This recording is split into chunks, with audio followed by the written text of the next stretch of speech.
तुम अपनी खूबियां ढूंढो, कमियां निकालने के लिए तो लोग बैठे हैं ना। अगर रखना ही है कदम तो आगे की तरफ रखो, पीछे खींचने के लिए तो लोग बैठे हैं ना। सपने देखने हैं तो ऊंचे देखो, नीचा दिखाने के लिए लोग बैठे हैं ना। नमस्कार दोस्तों, आपका बहुत बहुत स्वागत है पीडियोल मोटिवेशन चैनल में। बदबू सिर्फ सड़े हुए फूलों में ही आती है, क्योंकि खिले हुए फूल तो हमेशा खुशबू ही देते हैं। यानी अपमान करना और किसी इंसान को नीचा दिखाना, ऐसी हरकतें तो गिरे हुए लोग ही कर सकते हैं, क्योंकि समझदार इंसान ऐसी कभी भी हरकत नहीं करते। इस संसार में सभी को कभी ना कभी अपने अपमान का सामना करना पड़ता है। तो ऐसी परिस्थिति से आखिर हम बाहर कैसे निकले? लोगों ने तो महात्मा गौतम बुद्ध को नहीं छोड़ा, लोगों ने तो उनका भी बहुत अपमान किया था।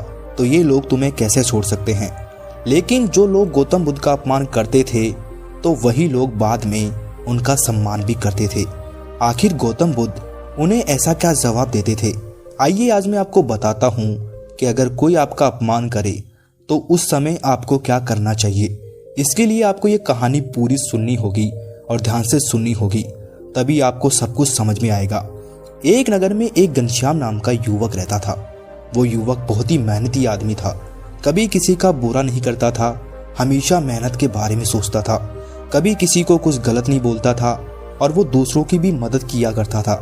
एक दिन घनश्याम अपने खेतों से घर लौट रहा था तो कुछ लोगों ने उसे देखकर उसके बारे में बात करना शुरू कर दिया। तभी घनश्याम ने देखा कि कुछ लोग उसी के बारे में बात कर रहे हैं। उसने सोचा कि शायद वो उसके बारे में कुछ अच्छा बोल रहे होंगे, लेकिन जब घनश्याम ने उनकी बातें सुनी तो वो हैरान रह गया। वो लोग उसके बारे में बुरी बुरी बातें कर रहे थे। उनमें से एक ने बोला कि ये घनश्याम तो बहुत ही घमंडी है, ये तो भिखारी है, इसके पास कुछ नहीं है, ये लोगों की ऐसे ही मदद करते फिरता है। ये सुनकर घनश्याम को बहुत ही दुख हुआ। उसने सोचा कि ये सब मेरे बारे में इतना बुरा बुरा क्यों बोल रहे हैं, जबकि मैं तो ऐसा हूं ही नहीं। ये सब सुनकर वो बहुत दुखी हो गया और अब जब भी वो घर से बाहर निकलता और कुछ लोगों को बातें करते हुए देखता तो उसको ऐसे लगता कि सब लोग उसी के बारे में बात कर रहे हैं। अब उसने लोगों की मदद करना भी बंद कर दी और उसने घर से निकलना भी बंद कर दिया। उसे उनकी बातों का इतना गहरा सदमा लगा कि उसने आत्महत्या करने का निर्णय भी ले लिया।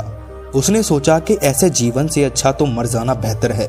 ये सोचकर वो नदी के किनारे पहुंच गया और नदी में कूदने लगा।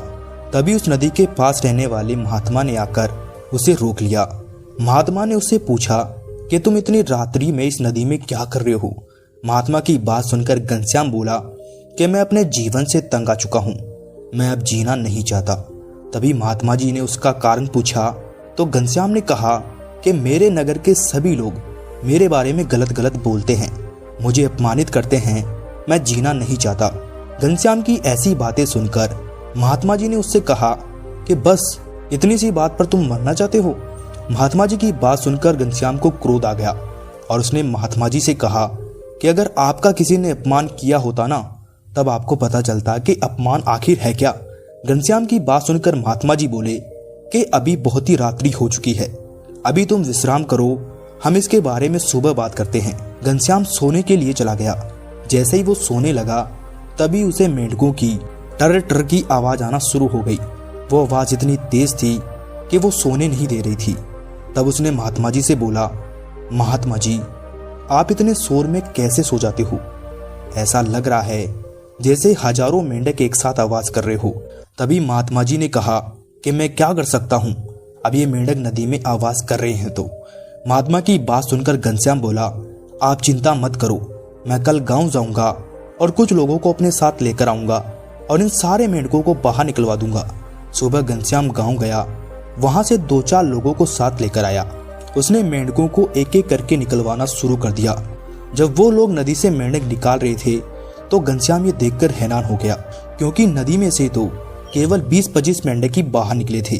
ये देखकर उसने महात्मा जी से बोला कि रात्रि को तो ऐसे लग रहा था जैसे हजारों मेंढक आवाज कर रहे हो, लेकिन ये तो 20-25 मेंढक ही हैं। ये सुनकर महात्मा जी ने कहा कि तुम्हारे प्रश्न का उत्तर भी इसी में छिपा है। तो घनश्याम बोला कि मैं समझा नहीं महात्मा। तब महात्मा जी ने कहा, जब कुछ लोग हमारे बारे में बुराई करते हैं, गलत कहते हैं, तो हमें ऐसे लगता है कि सब लोग हमारे बारे में गलत कह रहे हैं। फिर वो बातें हमारे भीतर शोर मचा देती है अगर इस दुनिया में कुछ रहना है तो इन थोड़े से लोगों की सुनना बंद कर दो, क्योंकि ये लोग तुम्हें तब भी नीचा दिखाएंगे जब तुम्हारे पास कुछ भी नहीं होगा। तब तुम्हें ये कहकर नीचा दिखाएंगे कि तुम अपने जीवन में कुछ नहीं कर सकते। अगर तुम कुछ कर भी लेते हो तब भी ये तुम्हें नीचा दिखाएंगे। तब तुम्हें ये कहकर नीचा दिखाएंगे कि तुम बहुत ही घमंडी हो गए हो, क्योंकि कुछ लोग ऐसे होते हैं जो आपकी बुराई तो करेंगे ही करेंगे, चाहे आप कितना भी अच्छा कर लो। इस सत्य को तुम जितना जल्दी समझ लोगे उतना ही अच्छा है, क्योंकि ऐसे लोग हर इंसान की जिंदगी में होते हैं, लेकिन आपको उनकी बातों में ध्यान नहीं देना है। इस संसार में दो तरह के लोग होते हैं जो आपका अपमान करते हैं। एक वो लोग होते हैं जो आपका अपमान इसलिए करते हैं ताकि आप अपने जीवन में आगे बढ़ सको। ऐसे लोग आपके गुरु माता पिता ही होंगे, जो वो तुम्हारा अपमान करे, जिन बातों के लिए तुम्हें भला बुरा कहे। तुम्हें उनकी बातों को गौर से सुननी चाहिए और उन्हें समझना चाहिए। उनसे पूछना चाहिए कि मैं ऐसा क्या करूं जिससे मेरे अंदर जो ये कमी है वो खत्म हो जाए। तब वो लोग तुम्हें हिम्मत देंगे।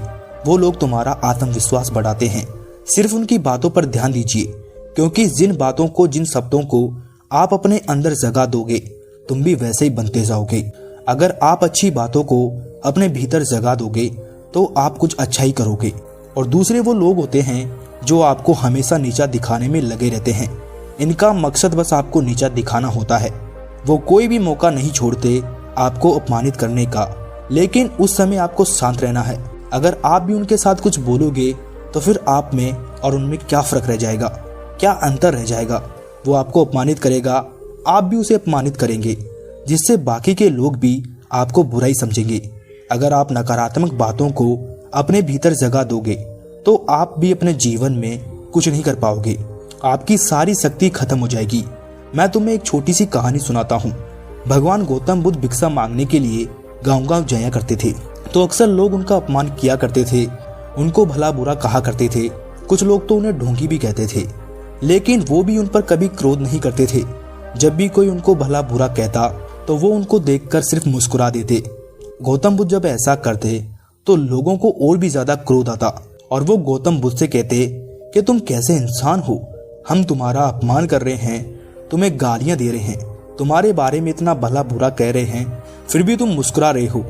उनकी बातें सुनकर गौतम बुद्ध ने उनको जवाब दिया कि जब मैं तुम्हारी गालियां लूंगा ही नहीं तो वो मेरे पास कैसे आएगी। उनकी बात सुनकर लोग बोलते, लेकिन हम तो दे रहे हैं ना। तब गौतम बुद्ध ने कहा कि तुम लोग दे तो रहे हो, लेकिन मैं ग्रहण नहीं कर रहा। जब मैं ग्रहण ही नहीं करूंगा तो मेरे ऊपर गालियां कैसे लगेगी। फिर गौतम बुद्ध उनको कहते हैं कि एक बार मेरे पास एक युवक मिठाई का डिब्बा लेकर आया तो मैंने लेने से मना कर दिया। अब बताओ वो युवक मिठाई के डिब्बे का क्या करेगा। तो गांव के लोगों ने बोला कि वो अपनी मिठाई के डिब्बे को वापस ले जाएगा। तब महात्मा गौतम बुद्ध ने कहा कि जैसे वो युवक अपने मिठाई के डिब्बे को वापस ले गया, वैसे ही तुम्हारी दी हुई गालियां भी अगर मैं नहीं लूंगा तो ये वापस तुम्हारे पास ही जाएगी। फिर महात्मा घनश्याम से कहते हैं कि दुष्ट लोगों के मुंह लगना बेकार है। तुम उनके मुंह लगोगे तो वो तुम्हें कमजोर समझेंगे, तुम्हारा और अपमान करेंगे, और अगर तुम उनकी बातों का जवाब नहीं दोगे तो वो आगे तुम्हें कुछ भी नहीं बोलेंगे और कुछ भी बोलने से पहले 10 बार सोचेंगे। इसीलिए अगर कोई तुम्हारा अपमान करे तो तुम्हें उससे उलझना नहीं है, बस ये पता करना है कि उसका क्या मकसद है। अगर उसका मकसद आपको नीचा दिखाना है तो तुम मुस्कुराकर वहां से चले जाओ और अपने कार्य पर ध्यान दो। और फिर इतने सफल व्यक्ति